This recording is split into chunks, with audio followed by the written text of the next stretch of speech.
ॐ एकदन्तं महाकायं तप्तकाञ्चनसन्निभं लम्बोदरं विशालाक्षं वन्देऽहं गणनायकं मौञ्जीकृष्णाजिनधरं नागयज्ञोपवीतिनं बालेन्दुसुकलामौलिं वन्देऽहं गणनायकम् अम्बिकाहृदयानन्दं मातृभिः परिवेष्टितं भक्तप्रियं मदोन्मत्तं वन्देऽहं गणनायकं चित्ररत्नविचित्राङ्गं चित्रमालाविभूषितं चित्ररूपधरं देवं वन्देऽहं गणनायकं गजवक्त्रं सुरश्रेष्ठं कर्णचामरभूषितं पाशाङ्कुशधरं देवं वन्देऽहं गणनायकं मूषकोत्तममारुह्य देवासुरमहाहवे योद्धुकामं महावीर्यं वन्देऽहं गणनायकं यक्षकिन्नरगन्धर्व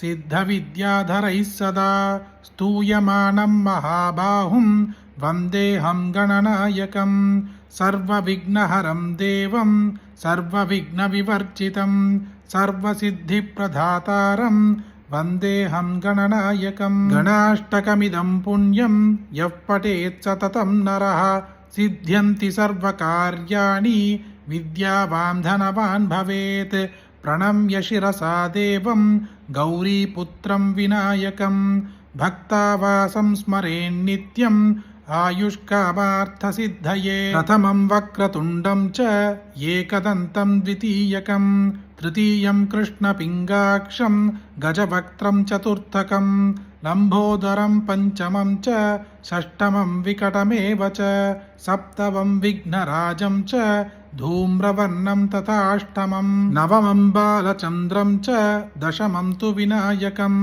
एकादशं गणपतिं द्वादशं तु गजाननं द्वादशैतानि नामानि त्रिसन्ध्यं यः पठेन्नरः न च विघ्नभयं तस्य सर्वसिद्धिकरं परं विद्यार्थी लभते विद्यां धनार्थी लभते धनं पुत्रार्थी लभते पुत्रान् मोक्षार्थी लभते गतिं जपेद्गणपतिस्तोत्रं षड्भिर्मासैः फलं लभेत् संवत्सरेण सिद्धिं च लभते नात्र संशयः अष्टभ्यो ब्राह्मणेभ्यश्च लिखित्वा यत् समर्पयेत् तस्य विद्या भवेत् सर्वा గణేశస్య ప్రసాదతః కోటి దేవతలు కొలిచిన ఈ గణపతి స్తోత్రం అందరికీ వినే భాగ్యం దక్కదు. ఈ మంత్రం మీ కంట పడడమే యాదృచ్ఛికం కాదు, ఆ గణపతి ఆదేశం.